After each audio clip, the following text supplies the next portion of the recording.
پاکستان تحریک انصاف کے سینئر رہنما عمران اسماعیل صاحب ہمارے ساتھ موجود ہیں۔ بہت شکریہ عمران اسماعیل صاحب آپ کے وقت کا۔ کل رات بنی گالہ پولیس پہنچی، کراچی میں آپ کے ایم این اے کے خلاف مقدمہ درج ہو گیا، اسلام آباد میں ڈاکٹر شیریں مزاری کو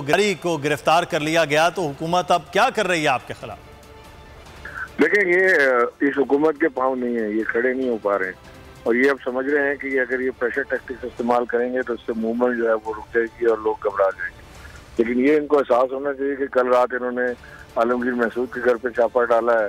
اس سے پہلے یہ بنی گالہ پہنچ گئے تھے، وہاں پہ پولیس کی وین موبائل لے کے اور پرزنر وین لے کے، اور اب ڈاکٹر شیریں مزاری کو انہوں نے اٹھا لیا ہے۔ یہ اس کے بڑے سنگین نتائج اس گورنمنٹ کو بھگتنے پڑیں گے، یہ ہم اس طرح آرام سے بیٹھنے والے نہیں ہیں۔ ابھی تھانہ کوسار کے اوپر ساروں کو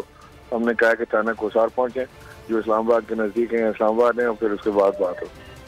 عمران اسماعیل صاحب، یہ تو ایک انٹرویو کے دوران بھی اس وقت موجودہ وزیر داخلہ یہ کہہ چکے ہیں کہ اگر وہ چاہیں تو ایک بندہ بھی اسلام آباد میں مارچ کے سے پہلے وہ داخل ہی نہیں ہو سکتا، تو یہ اسی تسلسل میں یہ گرفتاریاں، یہ مقدمات اور یہ پولیس کے گشت ہو رہے ہیں؟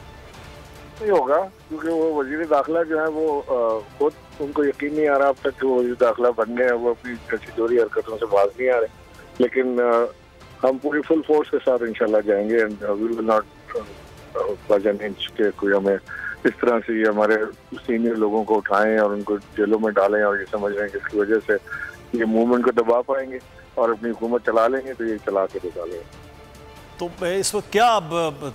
معاملہ آپ کا لائے عمل کیا اختیار کر رہے ہیں؟ کیونکہ یہاں کراچی میں رات ان کے گھر پر پولیس آئی، اب دوپہر میں ان کے خلاف مقدمہ درج کر لیا گیا، اور اب ان کی وضاحت اور تمام تر چیزوں کے باوجود سندھ میں پھر پنجاب کی صورتحال اینٹی کرپشن اسلام آباد پہنچ کے اسلام آباد پولیس کے رات کو آپ نے کارنامہ دیکھ لیا ہے، اور یہ پھر کیا اگلے آپ کا کیا لائے عمل تیار ہو رہا ہے؟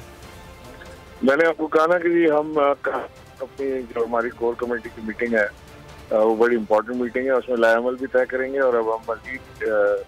رک نہیں سکتے، کسی پلان سے پیچھے ہٹ نہیں سکتے، اور جو کل خان صاحب فیصلہ کریں گے، جو کور کمیٹی فیصلہ کرے گی، اس کے مطابق ہم آگے بڑھیں گے۔ صحیح۔ سبسکرائب کریں اور بیل دبائیں تاکہ کوئی خبر رہ نہ جائے۔